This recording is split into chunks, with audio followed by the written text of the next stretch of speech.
Assalamualaikum warahmatullahi wabarakatuh. Perkenalkan, saya Muhammad Aswan, salah satu dosen di program studi pengolahan kulit Politeknik ATK Yogyakarta dengan NIDN 4327117501. Pada saat ini, saya akan menyampaikan pernyataan diri dosen dalam unjuk kerja Tridharma Perguruan Tinggi atau PDD UKTPT yang saya susun untuk memenuhi syarat dalam proses sertifikasi dosen tahun 2026, khususnya pada unsur pengajaran. Saya akan menyampaikan video mengenai mata kuliah yang saya ampu, yaitu Psikologi Industri. Mata kuliah ini merupakan mata kuliah teori dengan bobot 2 SKS yang ditempuh mahasiswa semester 3 Program Studi Teknologi Pengolahan Kulit Politeknik ATK Yogyakarta.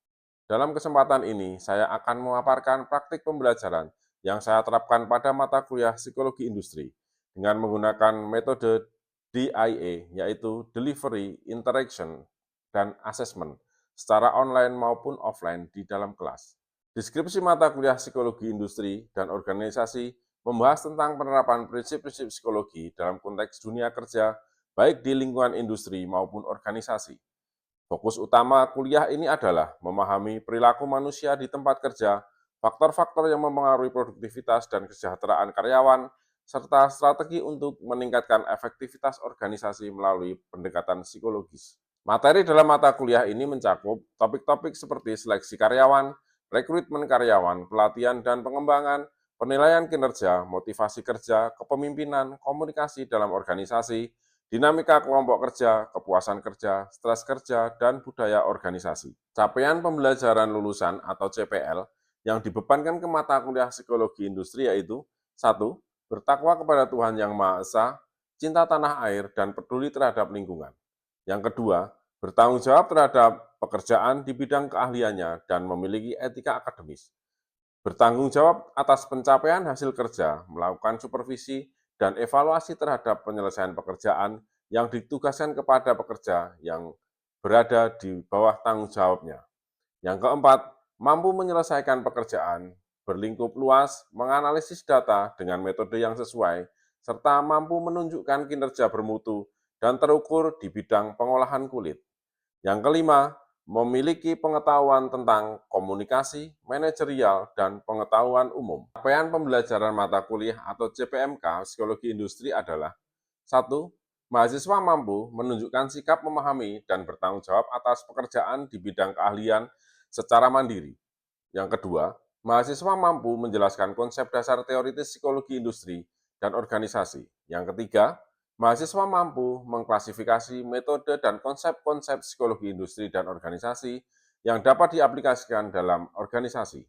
Yang keempat, mahasiswa mampu menganalisis masalah dalam dunia industri dan organisasi pada tingkat mikro atau individu dan tingkat makro organisasi. Pokok bahasan mata kuliah Psikologi Industri dan Organisasi adalah 1. Teori dan sejarah tentang psikologi industri dan organisasi. Yang kedua, perilaku organisasi, analisis jabatan dan rekrutmen. 3. Seleksi dan penempatan karyawan. Yang keempat adalah penilaian kinerja, pelatihan, dan pengembangan karyawan. Yang kelima, motivasi kerja, stres kerja, dan group behavior. Yang keenam, komunikasi dan budaya kerja. Yang ketujuh, etika kerja dan kepemimpinan. Mekanisme pelaksanaan pembelajaran mata kuliah Psikologi Industri dilaksanakan sebanyak 16 kali pertemuan. Yang pertama, 7 pertemuan sebelum ujian tengah semester, kemudian 1 pertemuan untuk ujian tengah semester. Selanjutnya adalah 7 pertemuan sebelum ujian akhir semester, dan 1 pertemuan untuk ujian akhir semester. Sarana media yang digunakan dalam proses pembelajaran ini adalah WhatsApp Group, Zoom, dan portal Elena. Pada mata kuliah ini, aspek penilaian terdiri dari beberapa poin, yaitu 1. Ujian tengah semester sebesar 35%, ujian akhir semester sebesar 35%, tugas sebesar 20%, kuis sebesar 5%, keaktifan dan partisipasi sebesar 5%, sehingga total keseluruhan sebesar 100%. Berikut cuplikan pembelajaran mata kuliah Psikologi Industri yang dilaksanakan secara offline di ruang kelas. Selamat menyaksikan. Assalamualaikum warahmatullahi wabarakatuh. Oke, bagaimana kabar hari ini? Baik, alhamdulillah sehat semua ya, nggak ada yang batuk-batuk, pilek-pilek gitu, nggak ada ya? Alhamdulillah. Oke, baik sebelum pertemuan pada pagi hari ini kita mulai, silahkan ketua kelas untuk memimpin untuk berdoa dulu. Dipersilahkan. Berdoa menurut agama dan kepercayaan masing-masing, berdoa dipersilahkan. Oke, terima kasih Mas Safir. Untuk pertemuan hari ini kita akan membahas tentang pelatihan karyawan, gitu ya. Cuman saya akan mereview sedikit tentang pertemuan kemarin yang sudah kita lalui di minggu kemarin, ya tentang penilaian kinerja, gitu ya. Apa kemarin penilaian kinerja? Mengevaluasi seberapa baik karyawan melakukan pekerjaan, gitu ya. Evaluasi. Nah, evaluasi penilaian itu sama dengan evaluasi, ya kan? Nanti gunakan untuk apa? Manfaatnya apa? Manfaatnya apa, Mbak? Untuk mengevaluasi kinerja agar meningkatkan produktivitas dan pengendalian kinerja agar pekerjaan sesuai dengan standar yang telah ditentukan. Berarti penilaian itu adalah untuk penentuan standar dan untuk menentukan seberapa produktif karyawan itu. Mungkin ada pendapat yang lain? Meningkatkan motivasi dan perencanaan SDM. Selain itu adalah untuk motivasi dan perencanaan. Oke ya. Nah, ini manfaatnya untuk penilaian kinerja. Oke, ada pertanyaan terkait dengan ini enggak? Tentang penilaian kinerja? Enggak ada? Oke. Berarti untuk selanjutnya kita akan masuk ke pelatihan karyawan, gitu ya. Oke, pelatihan karyawan. Pelatihan karyawan itu mengapa penting kita mengadakan sebuah perusahaan itu mengadakan pelatihan karyawan? Pelatihan itu penting karena dengan pelatihan kita bisa mengikuti perubahan zaman dan penyesuaian diri pada perkembangan teknologi, juga bisa untuk mendukung perkembangan karir dalam dunia kerja. Oke, yang pertama adalah pelatihan itu penting.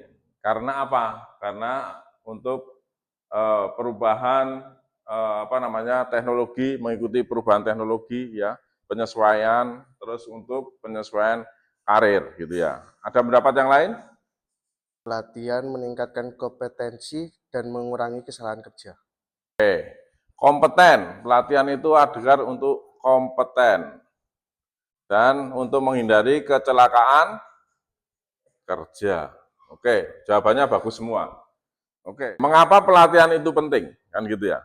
Mengapa pelatihan itu penting? Pelatihan itu penting karena pasti dilihat dari tujuan dan manfaatnya. Kan gitu ya. Nah, tujuannya apa? Ya, yang pertama adalah memperbaiki kinerja, ya. Memperbaiki kinerja. Kemudian pembelajaran dan orientasi bagi karyawan baru.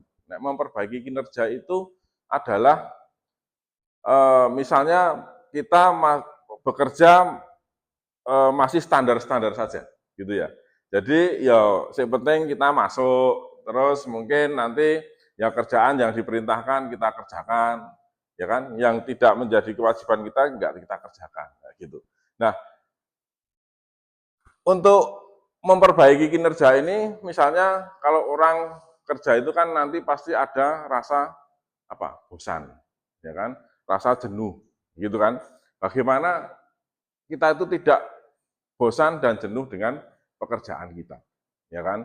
Misalnya, oh ya, ternyata misalnya Anda di bagian desain sepatu, ada ada teknologi-teknologi terbaru terkait dengan desain, ya toh. Bagaimana cara membuat pola, ya, bagaimana cara membuat cutting yang efisien seperti itu, ya. Jadi pekerjaan kita akan semakin cepat, gitu ya. Terus yang selanjutnya adalah pembelajaran dan orientasi bagi karyawan baru, gitu. Maksudnya kan kita kalau Anda masih fresh graduate masuk ke perusahaan itu kan kita belum tahu apa-apa, ya kan? Di tempat kita sekarang ada program pemagangan bagi lulusan baru. Ya dia kan magang di situ, mengetahui orientasi di situ. Apa pekerjaan-pekerjaan yang dilakukan di perusahaan itu, gitu. Ya, sehingga nanti kita dalam bekerja akan lancar, gitu ya. Tidak sedikit-sedikit tanya, atau tidak bisa menguasai tentang pekerjaan yang diberikan kepada kita. Gitu ya. Oke, yang selanjutnya adalah tujuannya adalah untuk promosi. Ya kan? Nah, promosi itu apa? Promosi itu ya kita diberikan kenaikan jabatan, kenaikan pangkat, ya kan? Nah, itu adalah promosi. Kan kita nggak mungkin, kita hanya bekerja di level pelaksana, terus kita sudah lama di situ, ya kan, pekerjaan kita bagus, kok cuman di pelaksana. Mungkin nanti suatu saat 3 tahun, 4 tahun kita akan naik jenjang, karena prestasi kerja kita menjadi lebih bagus. Gitu. Yang selanjutnya adalah pemutakhiran keahlian, ya, pemecahan masalah operasional, terus kemudian kebutuhan pertumbuhan pribadi. Nah, dari sini manfaat-manfaatnya, ya pemecahan masalah, semakin kita banyak menghadapi pekerjaan yang bermacam-macam, maka kita akan punya pengetahuan yang lebih, kita akan mudah untuk menyesuaikan dengan permasalahan-permasalahan yang ada. Ya, terus kemudian pelatihan itu adalah untuk kebutuhan pribadi. Misalnya apa? Oh, saya itu tidak menguasai AI, ya kan? Karena saya sekarang itu menghadapi masa-masa AI, ya kan? Mahasiswa ngerjakan tugas pakai AI. Dosen juga harus tahu teknologi tentang AI. Berarti saya membutuhkan. Jadi pelatihan itu digunakan untuk kebutuhan pribadi saya. Gitu. Paham ya dari sini? Oke. Nah, manfaatnya apa pelatihan itu? Gitu ya. Manfaatnya apa pelatihan itu? Yang pertama adalah untuk produktivitas, ya. Terus kemudian membentuk loyalitas, ya, membantu meningkatkan pengembangan pribadi, ya, mempercepat penyesuaian karyawan untuk mencapai standar, gitu ya. Nah, itu fungsi-fungsi manfaat dari pelatihan. Kenapa kita dilatih? Ya, kamu biar ini bisa produktivitasmu meningkat, gitu ya. Produktivitasmu meningkat. Jadi, misalnya kamu dikasih pekerjaan bikin pola sepatu, atau kamu suruh membuat menyamak kulit, gitu ya. Kulitnya apa? Ya kan? Kalau kamu sudah dilatih di situ, kamu sudah ada orientasi di situ, pasti kamu akan mudah. Oh, setelah ini tahapan-tahapannya akan mudah untuk melakukan pekerjaan itu, gitu ya. Terus perencanaan SDM, gitu kan. Nah, kalau di ATK ini kan biasanya mereka banyak direkrut di perusahaan-perusahaan pengolahan kulit, terus apalagi sepatu, terus apalagi karet, gitu ya. Nah, mereka kan pasti perusahaan itu punya perencanaan. Berapa besar dia ngambil mahasiswa kita, ya kan? Lulusan kemarin kita 80% sudah langsung bekerja. Kenapa? Karena perusahaan-perusahaan itu punya perencanaan. Dia membutuhkan lulusan-lulusan dari ATK, ya kan? Dia sebagai desainer, ya kan? Atau dia sebagai bagian pola Bagian pola apa? Pattern, ya. Pattern maker, atau dia bagian produksinya, ya kan? Supervisor bagian produksi. Nah, dia punya perencanaan di situ. Apa yang dibutuhkan, kan gitu ya. Kalau misalnya belum ada, ya dia nyari, ya kan? Kalau sudah ada karyawannya, berarti oh ini dia sudah ahli, ya. Misalnya kalian sudah masuk di situ, oh kalian sudah di pattern maker nih, karena ini pimpinan pattern maker ini mau pensiun, maka kalian direncanakan untuk menggantikan. Nah, itu termasuk di sini adalah untuk kebutuhan perencanaan SDM. Jadi tidak ada kekosongan jabatan di situ, gitu ya. Terus yang selanjutnya adalah mempercepat penyesuaian karyawan baru mencapai standar, gitu. Tadi sudah. sudah saya sampaikan tadi di depan, gitu ya. Terus mengurangi frekuensi dan biaya kecelakaan kerja, ya kan? Kalau misalnya kamu kemarin pegang mesin jahit atau pegang mesin injection molding di belakang, gitu kan? Kenapa? Untuk mengurangi, dilatih di situ. Ya kamu biar nggak, misalnya pakai mesin jahit, kamu nggak kecoblos ketusuk, ya nggak ketusuk jarum tangannya, kan gitu, ya kan? Nah itu kan butuh dilatih. Pasti akan disampaikan, oh penggunaan mesin ini SOP-nya adalah seperti ini, ya kan?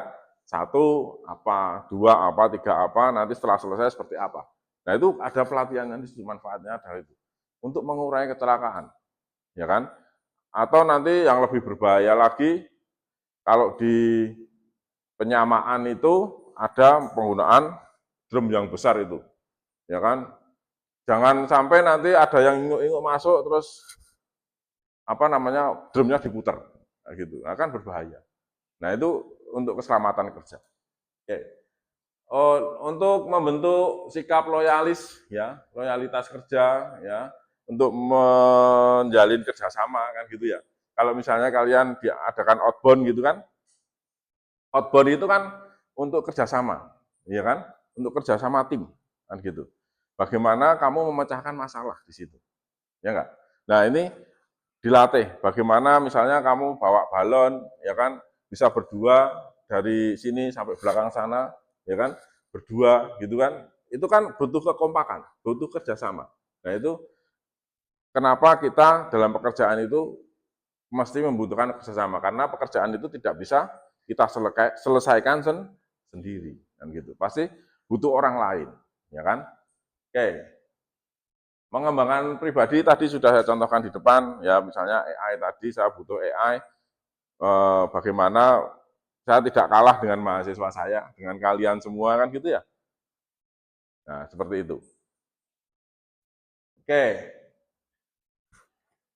Terus apa saja jenis-jenis pelatihan yang biasanya yang diadakan oleh perusahaan, gitu ya, atau oleh instansi kita. Gitu. Jenisnya ada beberapa macam, gitu ya. Ada keahlian, ada retraining, ada lintas fungsi, tim training, ada kreativitas, kan gitu ya. Nah, kalau keahlian, ya, pengembangan SDM yang pertama adalah melatih keahlian atau skill, gitu. Contohnya apa untuk pengembangan skill ini? Misalnya apa? Menjahit, ya kan? Menjahit, ya kan? Kalau misalnya di perusahaan sepatu itu pasti membutuhkan tenaga sewing, ya kan? Sewing. Pelatihannya adalah dia pelatihan khusus untuk jahit, itu adalah skill, gitu ya. Terus retraining atau perusahaan melakukan pelatihan ulang agar bisa memberi keahlian yang benar-benar dibutuhkan. Misalnya apa? Misalnya penggunaan Microsoft Office atau Microsoft Word gitu kan. Lama udah nggak gunakan, dia justru di administrasi dia dilatih untuk, meskipun dia sudah bisa biar ahli lagi, ya kan? Dia dilatih itu, atau menggunakan desainnya misalnya kita menggunakan apa kalau di sini? Corel gitu kan. Lama nggak pakai, dilatih ulang untuk penggunaan Corel, atau ada program yang baru. Terus ya ini cross functional training. Kalian melakukan aktivitas kerja dalam bidang lain selain pekerjaan yang ditugaskan. Ada yang bisa memberikan contohnya ini? Oke. Contohnya adalah pekerja bagian BHO diberi pelatihan untuk finishing. Oke, bagian BHO, BIMHOS, BHO. Ini dilatih finishing. Ya, BHO itu adalah memproses kulit mentah menjadi kulit setengah jadi, ya kan? Spesialisnya adalah itu. Jadi proses awal dari penyamaan, ya kan? Terus kalau finishing itu proses akhir dari penyamaan, kan gitu. Nah, dia punya 2 keahlian. Jadi di cross. Jadi dia tidak hanya bisa di BHO aja, tapi dia juga bisa di finishing, kan gitu. Ini contohnya. Oke. Terus kemudian kreativitas ya, karyawan diberikan kesempatan untuk memberikan gagasan sebebas-bebasnya mungkin dengan memperhatikan rasionalitas. Jadi memunculkan kreativitas, gitu ya. Misalnya bagian desain, ya kan? Desainer gitu kan, desain sepatu. Nah, itu kira-kira apa yang dibutuhkan, bagaimana kreativitas yang baru yang harus dimunculkan, gitu ya. Misalnya bentuk sepatu-sepatu yang saat ini, sepatu yang ngetop lagi apa? Sepatu running, gitu kan? Sepatu running. Nah, sepatu running itu apa? Gitu. Ya, kamu mengeksplor di situ. Nah, itu adalah bentuk pelatihan kreativitas. Oke, baik. Untuk selanjutnya, kalau tidak ada pertanyaan, kita akan membahas tentang metode, gitu ya. Metodenya apa aja sih kalau untuk pelatihan itu, gitu ya. Metode pelatihan itu apa saja?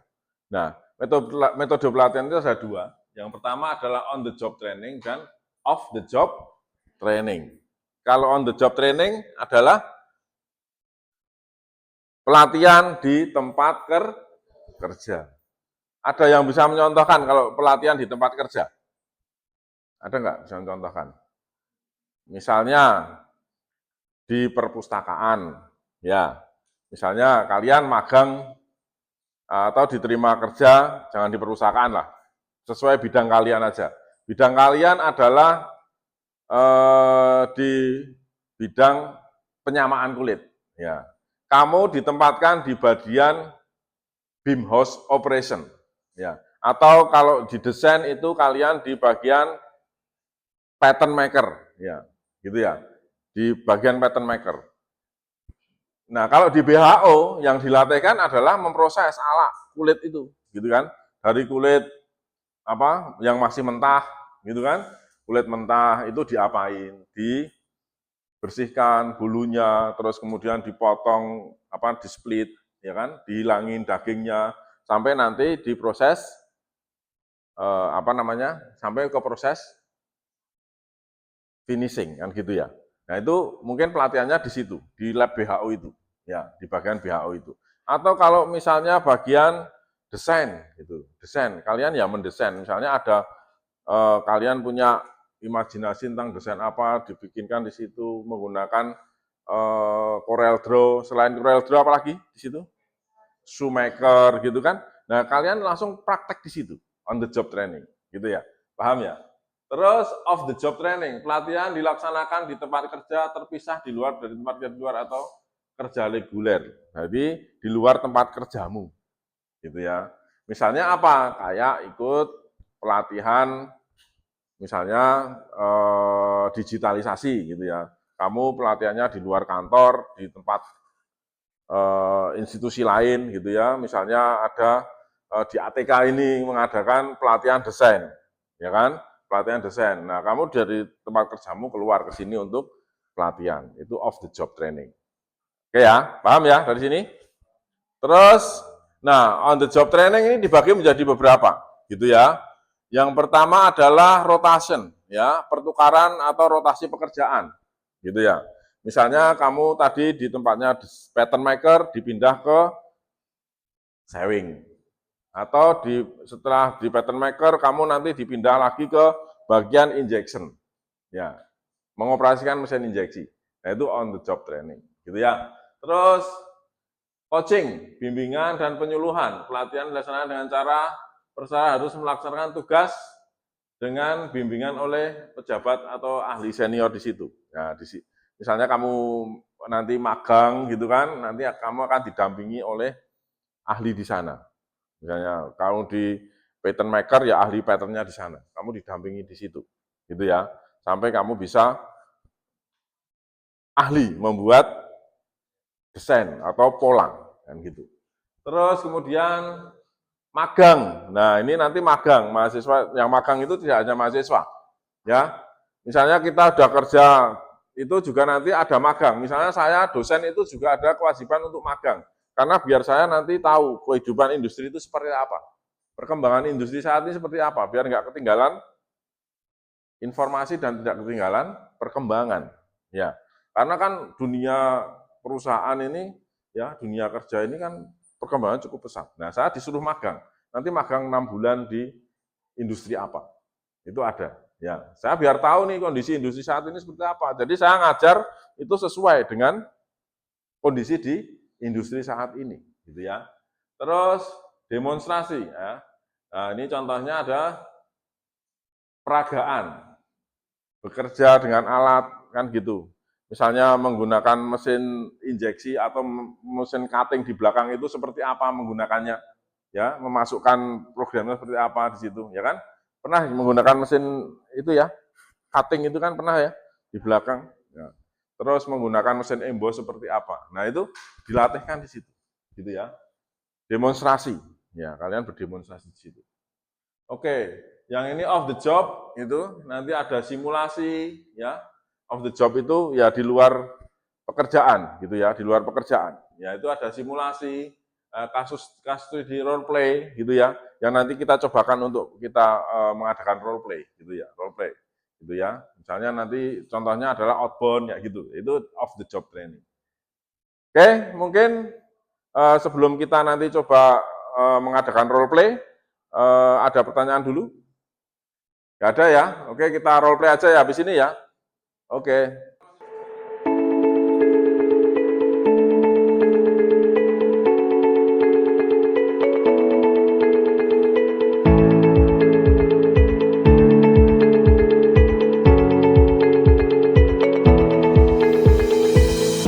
Baik, karena sudah selesai hasil diskusinya, mari silahkan nanti satu kelompok untuk maju ke depan untuk menyampaikan hasil diskusinya. Ya, nanti dimulai dari kelompok 1, kurang lebih 2 menit atau 3 menit waktunya, nanti dipresentasikan di depan hasil diskusinya tadi, hasil role play-nya seperti apa. Gitu ya. Oke, silakan untuk kelompok 1 untuk ke depan. Ya, selamat pagi teman-teman semua. Jadi di sini kami akan menjelaskan hasil dari diskusi kelompok 1. Nah, kita melihat dalam 10 tahun mendatang kita coba untuk membuat sebuah PT. Nah, di PT ini kita membuat produk berupa sepatu dan juga tas.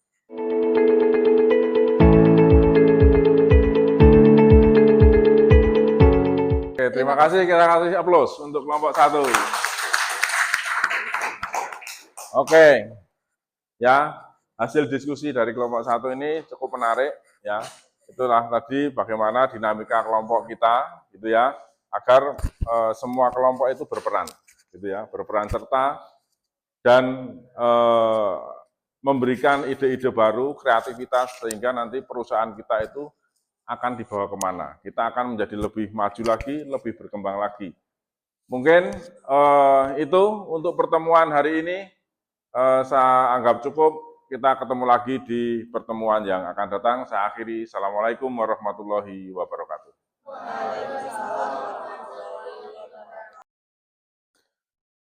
Demikian cuplikan video pembelajaran mata kuliah Psikologi Industri dan Organisasi yang saya sampaikan. Semoga dapat memberikan gambaran mengenai kinerja pengajaran yang saya lakukan.